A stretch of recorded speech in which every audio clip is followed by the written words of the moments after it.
So, here as promised, the Tales of Retrospective will continue right where it left off with this review of Tales of Xillia 2, the 14th mainline Tales title which finally saw a Western release just last week on August 19th.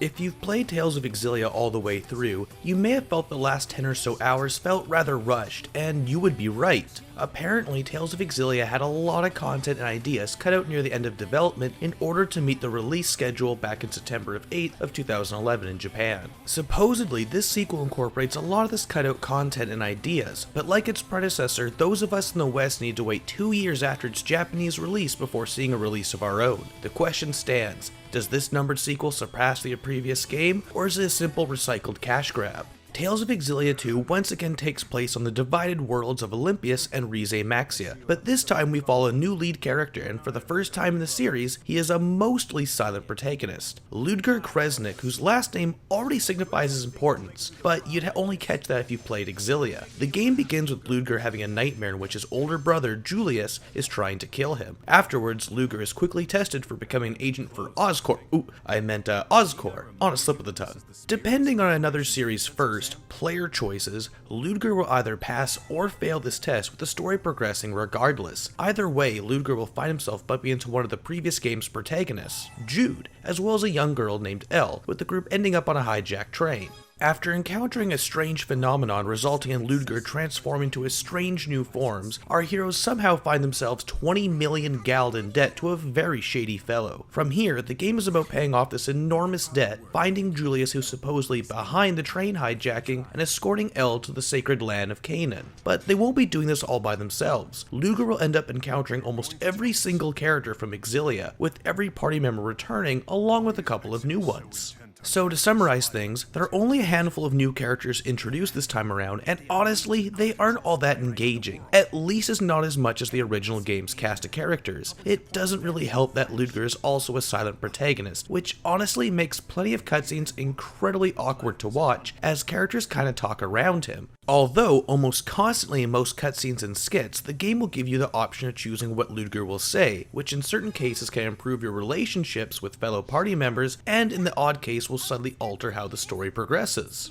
But as far as Ludger's character is concerned, I would have definitely preferred him to be a voiced character, as it's just too bizarre seeing cutscenes play out with him looking like Link from The Legend of Zelda. But having said that, I do like this idea of choosing dialogue options to alter the story and character relationships, although I would have preferred these options not being as frequent as they are during skits. Honestly, if Ludger actually spoke his dialogue that players chose for him in the vein of games like Mass Effect and other Western RPGs, I wouldn't really have these issues. It's especially frustrating as he does have a voice actor and occasionally says the odd word or two, so why not go the full mile? This would have made the game's story and Ludger's character much more engaging, making for an overall better narrative experience.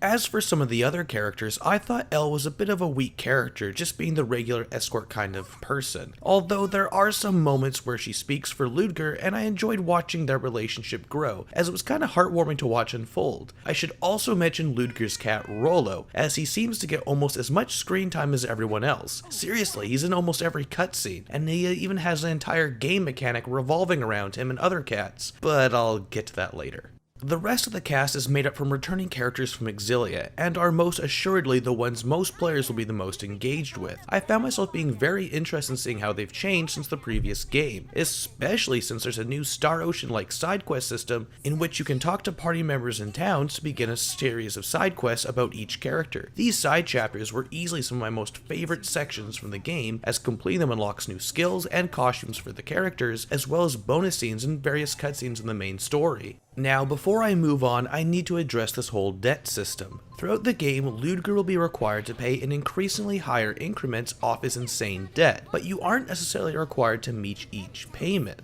But if you don't, you will be restricted from traveling to certain regions, essentially halting your progress in the story. But if you meet all the payments as they come up, you will be rewarded with several goodies like skills, items, and even cat-related items.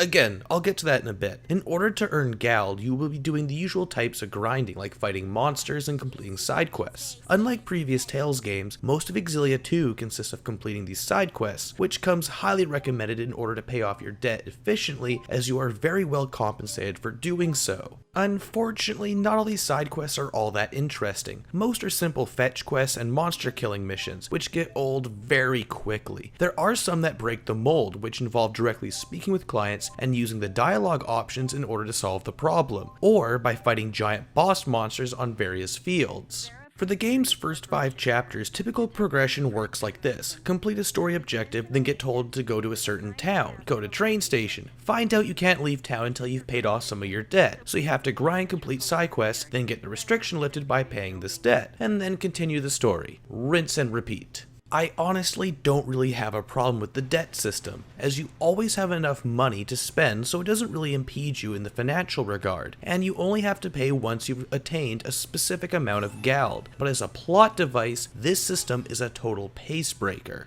There's no feeling worse than watching a cool cutscene or fighting a boss only to be told right after you can't go forward without paying off some of the debt. At its best, the debt system can be strangely satisfying as you see that Gald total dwindle, but at its worst, it feels like it's padding out the game's playtime. Overall, the story is good, but it's very poorly paced in the first 5 or so chapters thanks to the debt system and the fact that the story doesn't really become engaging until around chapter 7, in which the party will begin traveling to alternate dimensions and the plot becomes way more interesting. Something that bothered me throughout the game was the lack of any real consequences for all the choices the game forces upon you. Most choices merely change dialogue, but I had the impression that some of the time choices would have major impacts on the story, but most of them don't. Here's a prime example of this. In the first scene here, I chose to give Julius what he wanted, and then the cutscene plays out like so. Then here, I chose the opposite option, and after some slight differences, the end result is the exact same. The only choices that do matter are the ones made in chapter 15 at the end of the game, which change the game's ending. Story and characters aside, the game still delivers on the Tales trademark gameplay formula.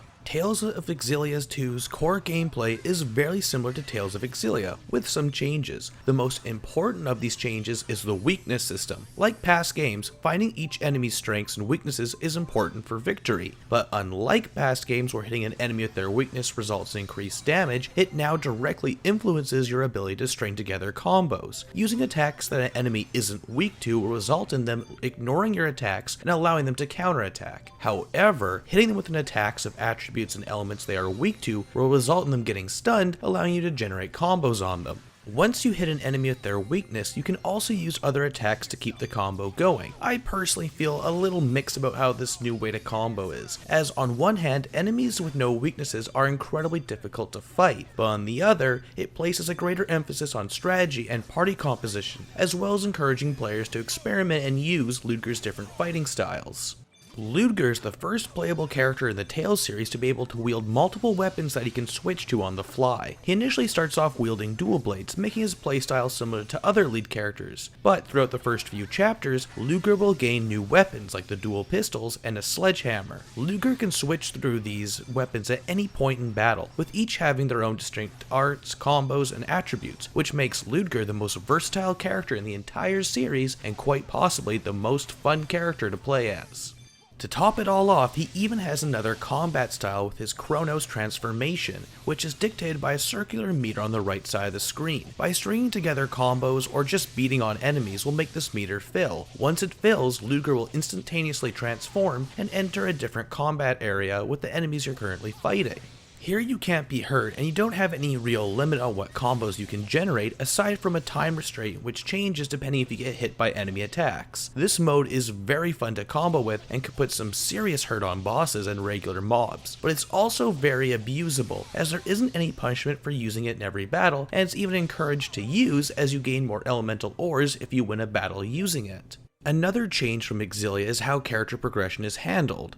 Previously, this was handled in the lithium orb. In Xillia 2, we now have the aluminum orb, which while they sound similar, they function very differently. The aluminum orb is used to equip characters with various elemental cores. By finding elemental ores in dungeons and fields, or by winning battles, these styles and cores will level up, granting the equipped character with new skills and arts. New elemental style cores can be found in chests or by completing side quests. The aluminum orb actually reminded me a lot of Tales of Graces F's title system, as they function almost exactly the same, with both processes being automatic. Speaking of side quests, they're now a focal point of the game, much more so than any previous Tales game, and much of that is due to the 20 million gal debt, but it's mainly due to how quest management has changed. Tales of Xillia allowed quests to be viewed in the menu, but it didn't really do much tracking outside of that, whereas the sequel does. In fact, quests are no longer accepted from random townsfolk, instead side quests are all handled through a job board in each town.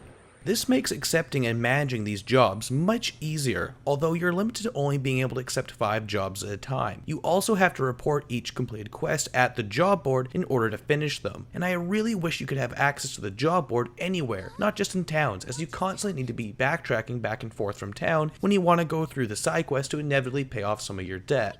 There are also some quests that you can't complete with the help of some cats. Yes, cats. Remember how I mentioned Rollo and the cat and the other cat items earlier? Within the first couple of hours of the game, you come across a crazy cat lady looking for 100 of her beloved pets. And believe it or not, these cats will become quite helpful to you throughout your adventure. As you explore dungeons, fields, and towns, you may come across some cats that you can find and put straight to work. In the menu, you'll see Kitty Dispatch, in which you can send your collected cats to places you've previously visited to bring back items, many of which you can only get through this option. Some of these items are required for side quests, and often they will bring back more cat items, which speed up the process. In fact, the more cats you find, the faster the Kitty Dispatch process will be. At first, I felt this whole cat-crazed addition was a bit odd and somewhat pointless, but I actually kind of like it now, as the cats can bring back some really good items, and finding each cat was kind of fun in and of itself.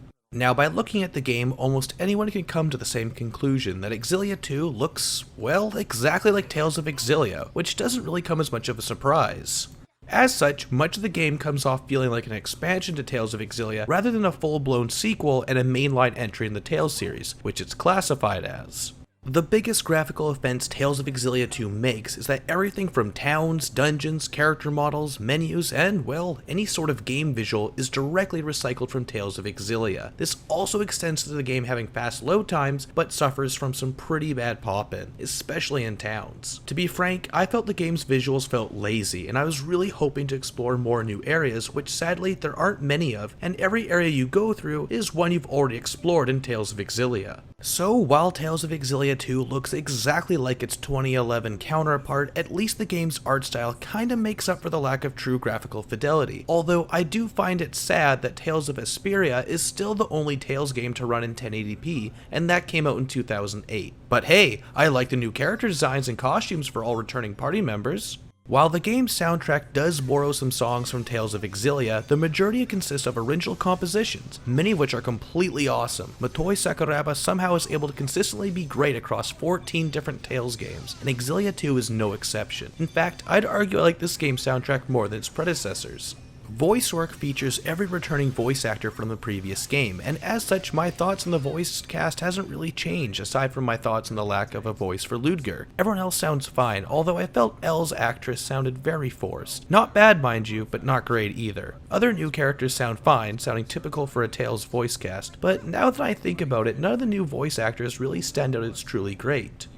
So, is Tales of Xillia 2 the best game in the series? Well, obviously not, as its lack of ambition, recycled assets, and terrible pacing for the first few chapters, as well as not to mention the new silent protagonist thing, hold it back from feeling like a next great main installment of the series. But that doesn't mean Tales of Xillia 2 isn't a good game or not worth playing. If you like Tales of Xillia, then chances are you're going to really like the sequel, and to some extent, you may even like it more.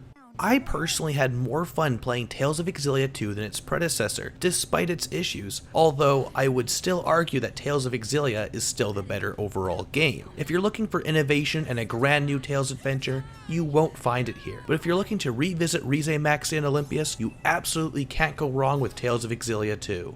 Well, that's all I have to say about the game. Far from perfect, but a damn fine JRPG regardless. Before anyone asks, the Tales of Retrospective will continue once again when Tales of Hearts R receives its Western release later this winter, and then when Tales of Zestria, whenever that releases over here. As always, been Darren the Gaming Pilgrimage. Until next time.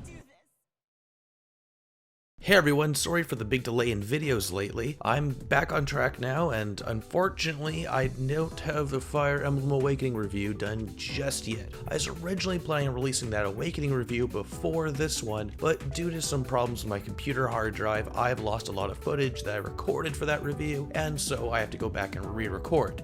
But the review itself is done and recorded. I just need to get that footage done and edit it, so look forward to that soon. As always, thanks for watching, and I hope you enjoyed the video. If you liked it, why not leave a like? And if you're curious to see more, you can click a video around here to go see my Fire Emblem Shadow Dragon review. And if you want to see more and stay up to date, why not subscribe? And I also have a new podcast available on iTunes and Podomatic, simply called the Gaming Pilgrimage Podcast. So check that out. Anyway guys, see you next time.